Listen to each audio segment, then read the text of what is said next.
ప్రభునందు ప్రియమైన సహోదరి ప్రైజ్లాడండి. మరి ఈరోజు వాక్షలకి గురించి ప్రారంభం చేస్తున్నాం.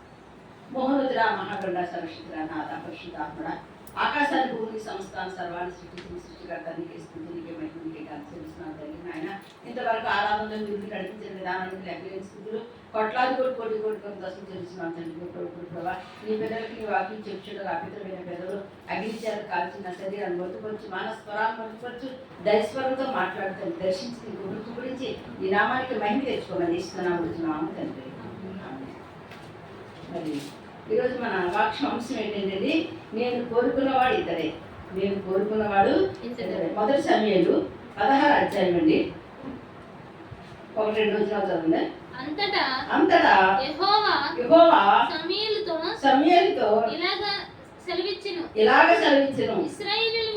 ఇశ్రాయేలు మీద రాజుగా ఉండకుండా నేను విసర్జించిన సౌలును గూర్చి నీవెంతకాలము దుఃఖింతువు, నీ కొమ్మును తైలముతో నింపుము. బెత్లెహేమీయుడైన యెషయా యొద్దకు నిన్ను పంపుచున్నాను. అతని కుమారులతో ఒకని నేను రాజుగా నియమింతును. దేవుని నామానికి మహిమ కలుగును గాక. ఇక్కడ మరి సమూయేలు ప్రవక్తతో దేవుడు చెప్తున్నాడు. ఏం చెప్తున్నాడంటే, నువ్వు సౌలుని నేను విసర్జించాను, సౌలుని నేను విడిచిపెట్టాను. ఎందుకు ఇంకా సౌలు కోసం నువ్వు ఏడుస్తూ కన్నీరు కారుస్తూ ఇంకా సౌలు గురించే ప్రార్థన చేస్తున్నావు? ఎప్పుడైతే దేవుడు విసర్జించాడో, దేవుడు ఎప్పుడైతే విడిచిపెట్టేశాడో వాళ్ళ గురించి మనం ఎంత ప్రార్థన చేసినా ఏమాత్రమో ప్రయోజనం ఉండదండి. ఇక్కడ సౌలుని మరి దేవుడు ఎందుకు విసర్జించాడంటే, సౌలు అవిధేయతను పెట్టండి. సౌలు దేవుడి మాటకి లోబడలేదు, దేవుడు చెప్పిన పని చేయలేదు, తర్వాత ప్రవక్త చెప్పిన పని కూడా చేయలేదు. ఏ సమూయేలు చేత అయితే అభిషేకించబడ్డాడో, ఏ సమూయేలు చేత అయితే మేలు పొందుకొని ఆశీర్వాదాలు పొందుకొని ఇశ్రాయేలు ప్రజలకి రాజుగా మరి పరిపాలన చేసి వారందరినీ ఏలుబడి చేశారో, అటువంటి యొక్క సమూయేలు అంటండి, అటువంటి యొక్క సౌలు అంట సమూయేలు మాట వినలేదంట. నేను వచ్చే వరకు ఎట్టి పరిస్థితుల్లో బలి అర్పించేది, నేను వచ్చే వరకు నువ్వు చాలా జాగ్రత్తగా ఉండాలని చెప్పినప్పుడు అంటండి మరి దేవుడు మాట వినలేదంట. తర్వాత ఆ ప్రవక్త అయిన సమూయేలు మాట కూడా వినలేదంట. అలా వినలేనప్పుడు అంటే దేవుడు ఇచ్చాడు చెప్పండి. ఆ యొక్క మరి సౌలు అంటే దేవుడు విసర్జించాడంట, విడిచిపెట్టేశాడంట. చెయ్యి ఎప్పుడైతే విడిచిపెట్టేశాడో, అభిషేకం ఎప్పుడైతే కోల్పోయాడో, దేవుని మాట ఎప్పుడు తినకుండా ఉండిపోయాడో, అలాంటప్పుడు అంటండి మరి సమూయేలుకు బాధ కలుగుతుంది. అయ్యో, నా చేతులారా నేను అభిషేకించానే, నా చేతులారా నువ్వు ఇశ్రాయేలుకు రాజు అవుతామని అన్నానే, ఇటువంటి యొక్క మరి మనిషి ఎందుకు ఇలాగ అయిపోయాడు? దేవుడు ఎంతో గొప్పగా ఉండేవాడు కదా, గొప్పగా ఉన్నవాడు ఇలా ఎందుకు అయిపోయాడు అంటే మరి సమూయేలు బాధపడుతూ దేవుడు ప్రార్థిస్తున్నాడు. అయ్యా క్షమించయ్యా అనేసి ప్రార్థన చేస్తుంటే ఒక రోజంట దేవుడే స్వయంగా సమూయేలుతో మాట్లాడుతున్నాడు. ఏం మాట్లాడుతున్నాడంటే, నేను విసర్జించిన సమూయేలు గురించి నువ్వు విచారణ చేయొద్దు, ఎందుకంటే నేను ఒక మనిషిని చూశాను, యెస్సీ కుమారుని నేను అభిషేకించబోతున్నాను, ఇశ్రాయేలు మీద అతనే రాజుగా నియమించబోతున్నాను కనుక వాళ్ళ గృహానికి నువ్వు వెళ్ళి ఆ కుమారుని అభిషేకించవలసి అంటండి. ఎవరితో చెప్పారంటండి? సమూయేలు కంట దేవుడు మాట్లాడి చెప్పాడండి. మరి సమూయేలు ఏం చేస్తున్నాడు చదవండి. ఇక్కడ సమూయేలు నేను ఎట్లు వెళ్ళుదును నేను వెళ్ళిన సంగతి సౌలు విన్నాడ అతడు నన్ను చంపునుగా యెహోవా నీవు ఒక పెయ్యను తీసుకొని పోయి యెహోవాకు బలి పశువును వధించుటకై వచ్చితివని చెప్పి యెషయాని బలి అర్పణకు పిలువు. ఏమంటాడంటే, ఇక్కడ నువ్వు మరి అక్కడికి వెళ్తే సౌలు నేను ఏదో చేస్తాడు, నేను చంపేస్తాడు, నువ్వు భయపడుతున్నావు కనుక ఒక పని చేయి. ఏం చేస్తానంటే, మరి ప్రవక్త సమూయేలు ఆ యొక్క పట్టణానికి వస్తున్నాడు. అక్కడ మరి వస్తున్నాడు కనుక యెషయా నువ్వు కూడా రావాలి. ఒక బలి అర్పణం అంటే దేవుడికి బలి అర్పించడం కోసం, దేవుడికి ప్రార్థన చేయడం కోసం ఆయన మాత్రం వస్తున్నాడు కనుక వీటికి మీరేమాత్రం ఇదమ్మక్కర్లేదని చెప్పు. అప్పుడు ఏమాత్రం నేను సౌలు చంపడం అది ఆ విషయం ఎవరికి తెలియదనేసి అంటే దేవుడే తనకి ఎవరికి సమూయేలు కంటే సలహా ఇచ్చేటట్టు. ఆ సలహా ప్రకారంగా దేవుడు మాట ప్రకారంగా మరి సమూయేలు అంటే ఎవరిని బయలుదేరించాడంటే యెస్సీకి బయలుదేరించాడంట. ఈ యొక్క సమూయేలు యెస్సీకి వస్తున్నాడనే విషయం తెలిసినప్పుడు అంటండి యెస్సీకి ఇక్కడ ఏం కలిగిందో చదవండి. కూడా వచ్చింది చదవమా, 4వ వచనం. సమూయేలు యెహోవా ఇచ్చిన సెలవు చొప్పున బెత్లెహేముకు వెళ్ళెను. బెత్లెహేముకి వెళ్ళెను. ఆ ఊరి పెద్దలు అతని రాకకు భయపడి సమాధానముగా వచ్చుచున్నావా అని అడగగా అతడు సమాధానముగానే వచ్చి తిని మీరు పరిశుద్ధులై నాతో కూడా బలికి రండని చెప్పి యెషయాని అతని కుమారులను శుద్ధి చేసి బలి అర్పించెను. దేవుని నామానికి మహిమ కలుగును గాక. ఇక్కడ ఏం చేశాడంటే ఆ ఊరి పెద్దలు అక్కడ ఉన్నాడంటే సమయాలు వచ్చాడంటే చాలా భయం. ఎందుకంటే ఎవరిని అభిషేకిస్తాడో లేదంటే ఎవరి మీద దేవునికి ఉగ్రత ఉంటుందో, మరి ఒక ప్రవక్తగా బట్టి అతను ఏ మాట మాట్లాడితే ఆ మాట జరుగుతుంది కాబట్టి దాని ఎందుకంటే అక్కడ పెద్దలంతా భయపడిపోతున్నారు. అప్పుడు అంటున్నాడంట, నేను మీ ఊరికి రావడానికి గల కారణం ఏంటంటే సమాధానానికి మాత్రం వచ్చాను, బలి అర్పించడానికి వచ్చాను, మీ ఊరికి మేలు జరుగుతుంది, మీ ఊరికి మీ గ్రామానికి మంచి జరుగుతుంది, నేను ప్రార్థన చేయడానికి వచ్చాను, మీరు ఏమాత్రమో భయపడక్కర్లేదు కనుక నేను ఎవరింటికి వస్తున్నానంటే ఎస్సీ వాళ్ళ ఇంటికి వస్తున్నాను కనుక వాళ్ళ కుమారులు ఒక కుమారు నేను అభిషేకం తెలుసుకున్నాను. దేవుడు చెప్పాడు నాతో, దేవుడు నాతో మాట్లాడాడు, వాళ్ళు అక్కడికి వెళ్ళు, నేను ఏ కుమారుని అయితే అభిషేకించమని చెప్తాను ఆ కుమారుడు మాత్రమే నువ్వు అభిషేకించమని చెప్పాడు కనుక నేను నా ఇంటికి వెళ్తున్నాను, మీరు కూడా నాతో రమ్మని ఏంటంటే అక్కడున్న పెద్దలందరూ చెప్పగా ఊరి పెద్దలందరూ మరి సమయంతో కూడా ఆ ఎస్సీ ఇంటికి బయలుదేరారంట. దేవుడికి స్తోత్రం. అది 7వ వచనం చదవమ్మా. అయితే యెహోవా సమూయేలుతో ఇలాగ సెలవిచ్చెను, అతని రూపమును అతని ఎత్తును లక్ష్య పెట్టకుము. మనుష్యులు లక్ష్య పెట్టు వాటిని యెహోవా లక్ష్య పెట్టడు. నేను అతన్ని త్రోసివేసి ఉన్నాను. మనుష్యులు పైరూపము లక్ష్య పెట్టుదురు, కానీ యెహోవా హృదయమును లక్ష్య పెట్టాను. దేవుడు నామానికి మహిమ కలుగును గాక. ఇక్కడ మరి ఈ యెషయా ఇంటికి వెళ్ళాడంట. యెషయా ఇంటికి వెళ్ళి యెషయాతో చెప్తున్నాడంట, నీ కుమారులో ఒక కుమారుని దేవుడు అభిషేకించబోతున్నాడు, ఇశ్రాయేలు ప్రజలకు రాజుగా మరి ఆయన ఎన్నుకోబోతున్నాడు కనుక మరి నీకు ఎంతమంది కుమారులు ఉన్నారు, ఆ కుమారులు ఒక్కొక్కనే నా దగ్గరికి తీసుకురామని అంటే ఎవరు చెప్పారంటే సమయం చెప్పాడట. సమయం చెప్పగానే మరి ఒక యెషయా ఇచ్చాడంటే తన కుమారులు ఒక్కొక్కరిని పిలుస్తున్నాడంట. ఒక్కొక్కరిని పిలిచినప్పుడు అప్పుడు దేవుడు ఆ యొక్క సమయాలు చెప్తున్నాడు, ఏమన్నాడంటే నీవు పై రూపాన్ని చూస్తాడు కానీ దేవుడు ఏ రూపం చూస్తాడు చెప్పండి, హృదయాలు చూస్తాడు. ఎవరి హృదయంలో ఏముంది, ఎవరి హృదయం ఎలా ఉందో అన్నది ఎవరికి తెలుసు చెప్పండి, దేవుడికి మాత్రమే తెలుసు. మనకి ఎవరికి తెలియదు కనుక ఆ ఎత్తు ఆ అందాన్ని చూసే దేవుడు కాదు కానీ హృదయాన్ని చూసే దేవుడు కనుక, పై రూపాన్ని చూసే దేవుడు కానీ పై రూపం ఎలా ఉన్నప్పుడు కూడా నీ హృదయం దేవుడిని పవిత్ర కనుక ఉందా, నువ్వు దేవుడిని స్తుతిస్తున్నావా, దేవుడిని ఆరాధిస్తున్నావా, దేవుడిని ప్రేమిస్తున్నావా అన్న విషయం అంటే ఎవరు చూస్తారండి, దేవుడే చూస్తాడట. ఆ విషయాన్నట మరి అక్కడ సమయాలు అంటే యెషయా చెప్తున్నాడట, దానికి ఎంతమంది కొడుకులు అంటే యెషయాకి 80 కొడుకులు అలా ఒక్కొక్క కొడుకు వచ్చినప్పుడు ఏంటండి ఒక్కొక్క కొడుకు నుంచి ఒక్కొక్క కొడుకు దేవుడు మాట్లాడుతున్నాడంట. ఏమి చెప్తాడంటే ఇక్కడ మంచి చదువుతామండి, ఇక్కడ చదవండి 10వ వచనం చదవమ్మా. యెహోవా ఇతనిని కోరుకోలేదని యెషయా తన 7 కుమారులను సమూయేలు ఎదుటికి పిలువగా సమూయేలు యెహోవా వీరిని కోరుకోలేదని చెప్పి మీ కుమారులందరూ ఇక్కడ ఉన్నారా అని యెషయాని అడగగా అతడు ఇంకను కడసారి వాడున్నాడు. అయితే వాడు గొర్రెలను కాయచున్నాడని చెప్పెను. అందుకు సమూయేలు నీవు వాని పిలిపించుము, అతని ఇక్కడికి వచ్చి వరకు మనం కూర్చుందమని యెషయాతో చెప్పగా దేవుడికి స్తోత్రం. ఇక్కడంటే మరి 7 కొడుకులు వచ్చారంట. ఒక్కొక్క కొడుకు వచ్చాడంట. దేవుడు ఏమన్నాడంటే ఒక్కొక్క కొడుకు చూసి నేను కోరుకోలేదు అంటాడంట. అలాగే 7 కొడుకులు కూడా దేవుడు ఏంటంటే కోరుకోలేదంట. కోరుకోలేదంట ఆ యెషయా ఎప్పుడైతే కోరుకోలేదో ఆ యెషయా తన 7 కుమారులు కోరుకోలేదు. యెషయా అనుకున్నాడంట, ఇదేంటి నాకు కొడుకులు నేను బాగా చదివించానే, బాగా మరి బలిష్ఠులు అన్ని విద్యలు నేర్చుకున్నారు, బాగా చదువుకున్నారు, ఏంటి ఇతను ఎలా చెప్తున్నాడు ఏంటి అనేసి అంటే తన మనసులో ఆలోచన చేసుకుంటాడు. అప్పుడు అన్నాడంట, నీకు ఇంకా కుమారులు ఉన్నారా అని అడిగాడంటే యెషయా. ఎవరండి సమూయేలు అడిగాడంటే యెషయాని అడిగితే ఉన్నారయ్యా, ఉన్నాడు, కడసారి కూడా ఉన్నాడు, అడిగి చదువు లేదు, సంధ్య లేదు, ఏమీ లేదు. ఆ కారణంలో ఏం చేస్తాడు చెప్పండి, గొర్రెలు కాచుకుంటాడు, అక్కడ ఉంటాడు, అతను ఎందుకు అన్నట్టు. కానీ మరి చాలా అతని గురించి చాలా సీమ్గా మాట్లాడినట్టు ఎవరికి అన్న తండ్రి. అలాంటప్పుడంట యెషయా అంటాడంట, సమూయేలు అంటాడంటే ఎస్సీతో, అయితే నీ కడసారపు కొడుకుని ఇక్కడికి రప్పించు, ఆ కొడుకు వచ్చే వరకు కూడా మేమందరము ఇక్కడే ఉంటాము, ఇక్కడే కూర్చొని ఉంటాము, అతను వచ్చిన తర్వాత అప్పుడు మాత్రమే మనం చూసుకుందామని అంటండి ఆ ఎస్సీతో చెప్పాడంటే. చూసారండి తను ఏమనుకున్నాడంటే, నేను నా 7 కొడుకులు బాగా చదివించాను, వాడు ఎత్తుకు అందానికి బలానికి అన్నిటికీ సరిపడగా ఉన్నారు, అన్ని విద్యలు నేర్చుకున్నారు కదా, వాడు కోరుకోకుండా ఇంకెవరు కోరుకుంటాడు, ఆడ ఎందుకు కోరుకుంటాడో, ఆ యొక్క గొర్రెలు కాసుకున్నవాడు ఏం కోరుకుంటాడు, ఏమి తెలుసు అని ఏమి ఎరుగుననేసి అంటండి తన మనసులో ఏవేవో ఆలోచన చేసుకున్నాడు. ఎవరండి? కన్న తండ్రి ఎస్ఐ తండ్రే.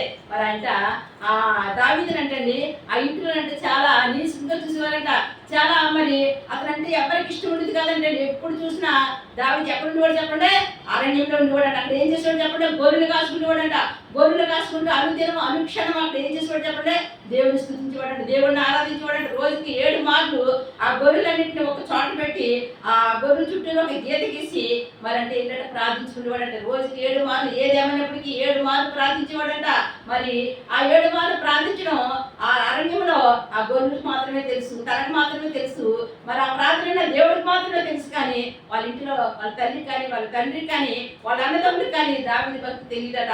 అలాంటప్పుడు దేవుడు చూశాడు కనుక దేవుడు అంట దావీదునంట ఆ సమయం ఏంటంటే రమ్మని పిలిచాడంట. పిలిచినప్పుడు ఎప్పుడైతే సమూయేలు ప్రవక్త చెప్పాడో ఎస్ఐ అంటండి తన కుమారుడిని పిలిపించాడంట. తన కుమారుడు అంటండి వస్తున్నాడంట. వస్తున్నప్పుడు ఏం జరుగుతుందో చదవండి, చదవండి 12 అతడు వారిని పిలువనంపించి లోపలికి తోడుకొని వచ్చెను.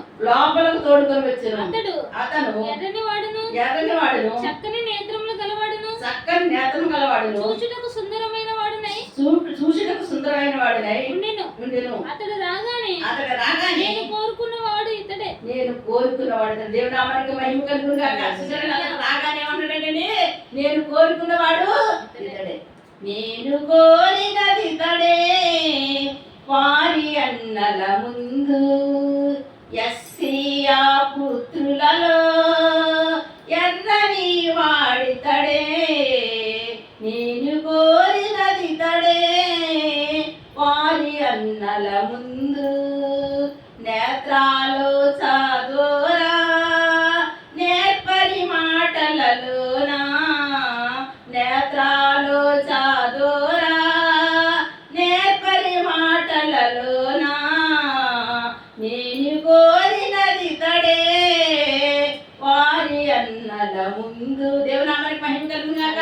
మరి వాళ్ళ అన్నలందరూ ఎదుట దేవుడు అంటే ఎవరు కోరుకున్నాడు చెప్పండి? దావీదును కోరుకున్నాడు. దావీదు అంటండి నేత్రాలతో ఆలోచిస్తాడంట, మంచి నేర్పరంట.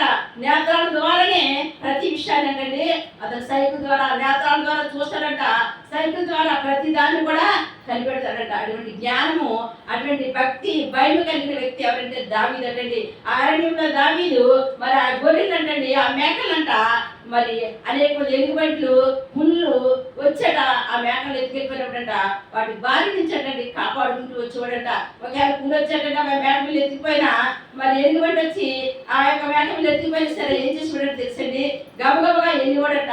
వెళ్ళి ఆ పుల్లు అంటండి తన 2 చేతులతో చీరి చేసేవాడంట. ఆ ఎలుగుబంటి అంటండి ఏం చేసేవాడు తెలుసండి, బండ వేసుకుంటే చూడండి అంత బలవంతుడు, అంత శక్తివంతుడు, అంత జ్ఞానవంతుడు.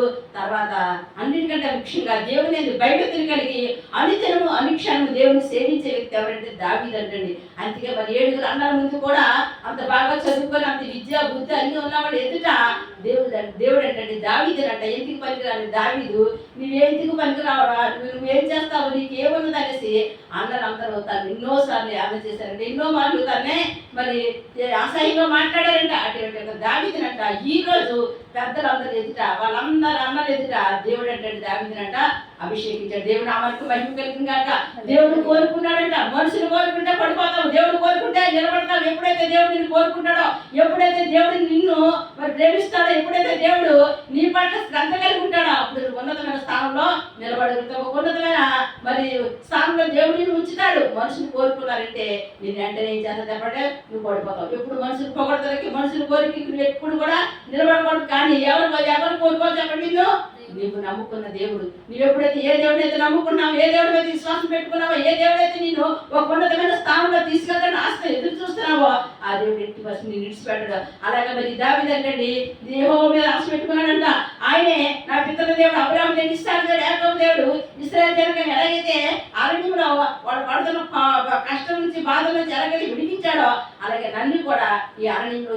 పిలిపిస్తాడు. ఈ యొక్క గొర్రెలు కాసుకున్న నన్ను రాజుగా చేస్తాడు. నేను కూడా ఆ యొక్క సింహాసనం ఎక్కడాకే అరుణాలని చిన్నప్పటి నుంచి ఒక ఆశ ఉండేదంటే ఎవరికంటే దావీదుకి ఆ ఆశ అతను ఏమి చెప్పండి, ఆ ఆశ ఎలాగంటే దేవుని ఉండేదంట. దేవుడు నిశ్చయముగా నన్ను రాజుని చేస్తాడు, దేవుడు నిశ్చయముగా నన్ను ఆస్వాదిస్తాడు, దేవుడు నిశ్చయముగా నా యొక్క సరిహద్దులను విశాలపరుస్తాడు, నన్ను ఉన్నతమైన స్థానంలో నిలబడదని ఆశపడ్డాడు కనుక అనుకున్న రీతిగా పెద్దలు ఎదుట, అన్నలు ఎదుట, తండ్రి ఎదుట, తల్లి ఎదుట మరి ఐశ్వర్య ప్రవర్త సమయాన్ని ప్రవర్తించండి. ఇక్కడ అభిషేకిస్తున్నాడు. ఎందుకు అభిషేకిస్తున్నాడు చదవండి. తెలుసా 11 చదవమ్మా. సమూయేలు తైలపు కొమ్మను తీసి వాని సహోదరుల ఎదుట వానికి అభిషేకం చేసెను. నాటి నుండి యెహోవా ఆత్మ దావీదు మీదకి బలముగా వచ్చెను. తరువాత సమూయేలు లేచి రామాకు వెళ్ళిపోయాను. దేవుడికి స్తోత్రం. ఇక్కడ అంటే వాళ్ళందరూ అన్నలు ఎదుటండి తైలపు కొమ్ము తీసుకున్నాడంటే ఆ కొమ్ము నిండా తైలం ఎత్తుకొని నింపాడండి. మోకరిన తర్వాత ఆ తైలపు కొమ్ముతో ఎవరు అభిషేకించాడు చెప్పండి? దావీదుని అభిషేకించి. ఎవరండి? సౌలు ఒక ప్రవక్త, సమూయేలు ప్రవక్త అండి. ఎవరిని? సౌలుకు బదులుగా ఆ రాజ్యానికి, ఆ ఇశ్రాయేలు ప్రజలకి దావీదుని మందిరంట రాజుగా వెళ్ళిపోయినాడు. దేవుని నామానికి మహిమ కలుగును కాక. మరి రాజ్యాలు స్థాపించేవారు ఎవరంటే దేవుడు మాత్రమే. ఎవరిని ఉంచాలో, ఎవరిని తీసివేయాలో, ఎవరిని ఏ సమయాన్ని పెట్టాలనేది ఎవరికి సాధ్యం చెప్పండి? దేవుడు సాధ్యంగా ఉందని సౌలు విసర్జించాడు. సౌలుని రాజుగా చేసింది ఎవరు? దేవుడే. మరి ఆ సౌలు విసర్జించి దావీదుని రాజుగా మరి ఆ అన్న నిలిచోడు ఎవరంటే మరి దేవుడేంటి. ఆ యొక్క మరి సమూయేలు ప్రవక్త ఎప్పుడైతే అభిషేకించాడో, ఎప్పుడైతే దావీదు మీద అభిషేకం పడ్డాడు, ఎప్పుడైతే దేవుని ఆత్మ అంటే బలంగా వచ్చేసిందంట, బహు బలంగా దావీదుని తాకిందంటండి. ఎప్పుడైతే బహు బలంగా దావీదుని ఆత్మ తాకిందో ఆ యొక్క దావీదు అంటండి శక్తి కలిగి, బలం కలిగి ప్రజల కోసం నేను ఏమైనా చేయాలి, ప్రజల కోసం, నా కుటుంబం కోసం నేను ఏమైనా చేయాలి, ప్రజల కోసం నేను ఏదైనా సాధించాలనే పట్టుదల కలిగి అంటండి. ప్రతి విషయంలో అది మాత్రం కాదు, ప్రతి విషయంలో ఇంకా దేవుని భయం భక్తి కలిగంటండి ఉండేవాడండి. ఇలా కొన్ని రోజులు, కొన్ని సంవత్సరాలు గడిచిపోయి అంటండి ఈ అన్న అనుకున్నారంట ఇశ్రాయేల్ రాజ్యానికి రాజు అవుతాడని ఆ యొక్క సమూయేలు ప్రవక్త చెప్పాడు కదా, వీడు ఎప్పుడు రాజు అవుతాడు, ఎప్పుడు రాజు అవుతాడని సరే జ్ఞానం చేసేవాడంట. రాజు అని పిలిచేవారంటండి. అంటే ముందు అభిషేకం జరిగింది కానీ తనకి ఇంకా రాజుగా సింహాసనం ఎక్కడికి అధికారం లేదు కనుక జ్ఞానం చేసేవారంట. అవన్నీ ఒట్టు మాట్లాడేవారంట, మరి చాలా ఇదిగా మాట్లాడేవారంట. కానీ అనుకోని విధంగా అనుకోని సమయం అంటండి దేవుడు అంటండి దావీదునంట మరి ఆ రాజుగా చేయటండి దేవుడే ఏర్పాటు చేసుకున్నాడు. దేవుడు నామానికి మహిమ కలుగును కాక. మనం ఎప్పుడైతే దేవుని భయభక్తులు కలిగి, మనం ఎప్పుడైతే ఎవరి మెప్పు కోసం, ఎవరో గొప్ప కోసం మనం ప్రార్థించకూడదండి. మనం భయభక్తులు కలిగి, దేవుని విశ్వాసం కలిగి మనం అంటండి ప్రార్థించుకున్నప్పుడు అంటే అందుకే అంటాడు, ప్రార్థన చేసినప్పుడు గదిలోకి వెళ్ళి తలుపు వేసుకొని ఆకాశం ఉంది నన్ను దేవుడికి ప్రార్థించు, దేవుడు నీ ప్రార్థన ఆలకించి తగిన సామంతి నిన్ను కుటుంబాన్ని లేవనెత్తాడు. దేవుడు నామానికి మహిమ కలుగును కాక. ఎటువంటి రాగుతో ఉన్నప్పటికీ, ఎటువంటి భావంతో ఉన్నప్పటికీ, ఎటువంటి సంస్థతో ఉన్నప్పటికీ, ఏ రీతిగా మనం ఉన్నప్పటికీ కూడా మనుషులు ఎవరు చూడగానే ఎవరు చూస్తారు చెప్పండి? నిన్ను పుట్టించిన దేవుడు, నన్ను పుట్టించిన దేవుడు నిత్యంగా నీ బాధ చూస్తాడు, నీ కష్టం చూస్తాడు, నీ వ్యాధులు చూస్తాడు. నువ్వు బాధపడితే ఆయన గురిపిన దేవుడు కాదు కనుక మరి ఆయన ఎందుకు భయభక్తులు కలిగి, నిరీక్షణ కలిగి, భక్తి కలిగి, నీ పూర్ణ ఆత్మతో, పూర్ణ మనసుతో దేవుని సేవించి, దేవుని ప్రార్థించు. ఆయన ప్రతి సంస్థ నుంచి కూడా నీకు యేసునామమున విడుదల కలగజేస్తాడు. తగిన సమయం ఏ రీతికైతే తన అన్నల ముందు ఎక్కడైతే మరి అవమానం పొందాడో, ఎక్కడైతే నిష్ఠగా చూడబడ్డాడో అదే అన్నల ముందు, అదే ప్రజల ముందు దేవుడు దావీదుని అభిషేకించిన రీతిగా అలాగే నీ కుటుంబాన్ని కూడా ఆయన ఎవరెవరైతే మరి ఈ రోజున ఎవరెవరైతే బాధల్లో, కష్టాల్లో ఉంటేనే ఇరుగువరి పరివారితో చుట్టుపట్టు మాటలతో బాధపడుతున్నారో, వేదన గురైపోతున్నారో అటువంటి వారిని దేవుడు లేవనెత్తిన దేవుడుగా ఉన్నాడు. వారిని ఆయన నిలబెట్టే దేవుడుగా ఉన్నాడు. ఏ విధమైన పరిస్థితిలో ఉన్నప్పటికీ, ఏ విధంగా కృంగిపోతున్నప్పటికీ కృంగిన నిన్ను లేవనెత్తే శక్తి దేవుడికి మారుతుంది. ఎందుకంటే నువ్వు ఎవరిని అనుకున్నావుదండి? దేవుడు అనుకున్నావు. ఆయన మీద ఆశ పెట్టుకున్నావు కనుక ఆశపడే ప్రాణాన్ని తృప్తిపరిచే దేవుడు కనుక నీ ప్రాణాన్ని తృప్తిపరుస్తాడు, నీ ఆశ నెరవేరుస్తాడు, నీ కష్టాన్ని, నీ బాధను తీసివేస్తాడు, నీకున్న రోగం నుంచి విడుదల కలగజేస్తాడు, నీకున్న సంస్థ నుంచి ఆయన విడిపించి నీకు గొప్పవాడుగా చేస్తాడు. దావీదుని గొప్పవాడుగా చేస్తాడు. దావీదుని మరి అరణ్యంలో ఆ గొర్రెలు కాస్తున్న దావీదుని రాజుగా చేసిన దేవుడు మిమ్మల్ని, మీ పిల్లలు కూడా ఆస్వాదిస్తాడు. మీ పిల్లల భవిష్యత్తుని ఆయన నిలబెడతాడు. మీ పిల్లలకి మంచి ఉద్యోగాలు వస్తాయి, వ్యాపారంలో స్థిరపడతారు, తర్వాత వివాహాలు జరుగుతాయి. మీరు అనుకున్న పనులన్నింటిలో కూడా ఆయన మేలు చేస్తాడు. కానీ కీడు ఎంత మాత్రమే చేయడు కనుక దేవుని భయం భక్తి కలిగి, దేవుని ఆరాధించి, దేవుని స్తుతించి, దేవుని నిలకడగా ఉన్నప్పుడు అన్ని విషయాల్లో మనము విజయాన్ని పొందుకుందాం. ప్రార్థన చేసుకుందామండి. మహోన్నతుడా, మహాగణుడా, సర్వశక్తుడా, నాథా పరిశుద్ధాత్మతో తండ్రి నాయన మరి అసలు ఇంటికి వచ్చినప్పుడు ప్రభు నాయన తన 7 కుమారులను కోరుకోలేదు కానీ ప్రభు ఎక్కడ అరణ్యంలో తన గొర్రెలు కాసుకుంటున్న వాడు ప్రభు నాయన దావీదును నువ్వు చూసావయ్యా, దావీదు ప్రార్థనలు చూసావయ్యా, దావీదు యొక్క పరిస్థితులు చూసావయ్యా, చూసి ప్రభు తగిన సమయం ప్రభు నాయన అందరూ ఎదురు తండ్రి రాజుగా నియమించుకున్నావు తండ్రి. అవును ప్రభు నాయన ఎంతమంది బిడ్డలైతే ప్రభు తండ్రి వేదనతో కన్నీటితో ప్రార్థిస్తున్నారు, మా సమస్యలు మా కష్టాలు మా బాధలు ఎలాగ ఉంటాయి, మా పరిస్థితులు ఎలాగ ఉంటాయని ప్రభు ఎవరైతే వ్యాధులు చెందుతున్నారో అటువంటి బిడ్డలకు ప్రభు నాయన ఈ రోజు ప్రభుత్వ తండ్రి నాయన వాక్యంతో మాట్లాడగలుగుతండి. దావీదుకి ఏ రీతికి అరణ్యంలో గొర్రెలు కాసుకున్న దావీదు ఏ రీతికి విడుదలిచ్చావో అలాగే ప్రతి కుటుంబాల్లో తన ప్రతి సమస్యను చేస్తున్నాము విడుదల కలుగుగా బిడ్డల భవిష్యత్తును ప్రభా నీ చేతులు చెప్తున్నాడు తల్లి. ఉద్యోగాలు తెచ్చాడయా, వ్యాపారంలో స్థిరపడుతున్నాడు నడుస్తున్నాడు తల్లి. వివాహం బిడ్డలకి వివాహాలు జరిగించిన ప్రభు చదువుకున్న బిడ్డకి మంచి జ్ఞానం నుంచి మంచి తెలివించి ఇంకా ఉన్నతమైన చదువులు చదివే కృప ఇచ్చేమని నడుస్తున్నాడు తల్లి నాయన. ఎవరైతే అనారోగ్యంతో ఉన్నారో ఆ ఆరోగ్యం భవిష్యత్తు తెచ్చిన ఎవరైతే హాస్పిటల్లో ప్రభు నాయన వేసే భయంకరమైన పరిస్థితుల్లో తండ్రి నాయన సాగు బ్రతుకు వచ్చి కొట్టుకుంటాడిపోతున్నారో అటువంటి వారికి వేస్తున్నాము విడుదల కలుగురు కాక స్వస్థత కలుగురు కాక తండ్రి. మీరు ముట్టండి, మీరు స్వస్థపరిచిన మీరు వెళ్ళండి ప్రభు నాయన. వాళ్ళు తాకమని అడుగుతున్నాడు తండ్రి. రక్షక నాదా పరిశుద్ధాత్ముడా నీకే స్తోత్రాలు చెల్లిస్తున్నాడు తండ్రి. నా బాధ తీరుతున్నా, నా దుఃఖం తీర్చి వేదంతో ఉన్న బిడ్డలకు వేస్తున్నాము వేదన కొట్టివేమని అడుగుతున్నాడు తండ్రి. దైవ ఆత్మతో శాతపడి శక్తులతో ఇతరితరమైన ప్రభు తండ్రి నాన్న శోధనతో ఉన్న బిడ్డలకు వేస్తున్నాము విడుదల కలుగురు కాక స్వస్థత కలుగురు కాక తండ్రి. మీరు స్వస్థపరచండి, మీరు విడిపించమని అడుగుతున్నాను నాయన. అన్ని విషయాలు వేరు చేయండి ప్రభు. ఎవరైతే ప్రభు నాయన భర్తను బాగొట్టుకొని భార్యను బాగొట్టుకొని బిడ్డలు బాగొట్టుకొని ప్రభు నాయన కుమిలిపోతున్నారో అటువంటి వారికి వేస్తున్నాము విడుదల ఇచ్చిన కుటుంబాలు మీరు ఆధార్చండి ప్రభా. అప్పుడు ప్రభు నాయన మీరు ఉండడం ప్రభు మీరు సహాయం దయచేయమని అడుగుతున్నాను తల్లి నాయన.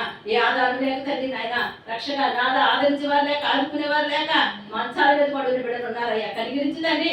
వాళ్ళు ఆదరించిన మనసును వాళ్ళు ఒక కుటుంబస్తులు కలగజేయమని అడుగుతున్నాను తల్లి. సహాయం చేయండి ప్రభా. చిన్న బిడ్డలు ఉన్నారు తల్లి, వాళ్ళకి ఆరోగ్య భవిష్యత్తు కృప దయచేయండి ప్రభా. స్కూల్కి చదువుకునే బిడ్డకి మంచి జ్ఞానం ఇచ్చి మంచి తెలిసి బాగా చదువుకున్న కృపను దయచేయమని అడుగుతున్నాను తల్లి నాయన.